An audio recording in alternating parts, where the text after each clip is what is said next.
வீட்டில் நடக்கிற பிரச்சனையை வச்சு கொஞ்சம் யோசிக்கிறாரு. ஸ்ருதி, நீங்கள் என்ன பண்ண முடியுமாமான்னு ஆறுதல் சொல்கிறாங்க. முத்து சாமியாரை கும்பிட்டுட்டு வீட்டுக்கு வராரு. சாமியார் சொன்ன மாதிரி மந்திரம் பண்ணுறாரு, ட்ராமா பண்ணுறாரு. எலுமிச்சம்பழத்தை வச்சு எல்லாரையும் சுற்றி வராரு.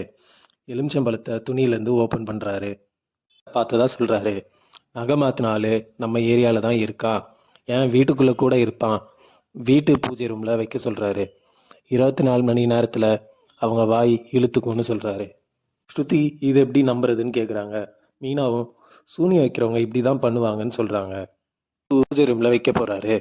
விஜயா வைக்க விட மாட்றா. முத்து தப்பான ஆளுக்கு தான் எஃபெக்ட் வரும்னு சொல்கிறாரு. கூட வந்திருந்தா நல்ல சாமியார்கிட்ட கூட்டிகிட்டு போயிருப்பேன் அப்படின்னு மீனா சொல்கிறாங்க.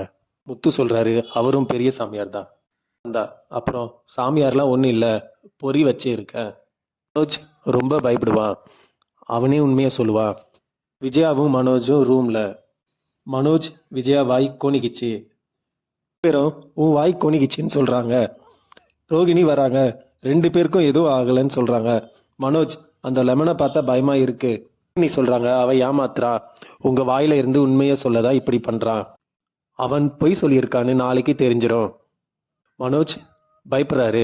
ரோஹிணி எங்கேயும் போக வேணான்னு சொல்கிறாரு. ரவியும் ஸ்ருதியும் பேசிக்கிறாங்க. ஸ்ருதி, இன்ட்ரெஸ்டிங்காக இருக்கே, கேரளாவில் கூட இப்படி பண்ணுவாங்க. ரவி சொல்கிறாரு, மாட்டிப்பாங்கன்னு சொல்றியா? ஸ்ருதி மீனாவை கூப்பிட்றாங்க. ஸ்ருதி, முத்து யாரை பார்த்தாரு? மீனா, அவர் யாரையும் பார்க்கல. ஸ்ருதி, அப்புறம் ஏன் அப்படி சொன்னாரு? மீனா, மனோஜ் பயப்படுவார். ஸ்ருதி, ஃபியர் தான் இனிமையாக இருக்கும், சூப்பர் ஐடியாவே இருக்கு. மனோஜ்க்கு நைட்டில் தூக்கம் வரல. இதோட எபிசோடு இங்கே முடியுது. நாளைக்கு மனோஜ், விஜயா, பார்வதி சாமியார் கிட்ட போகிறாங்க. சாமியார் சொல்கிறாரு, நிச்சயம் வாய் கோணிக்கும்னு. நாளை பார்ப்போம்.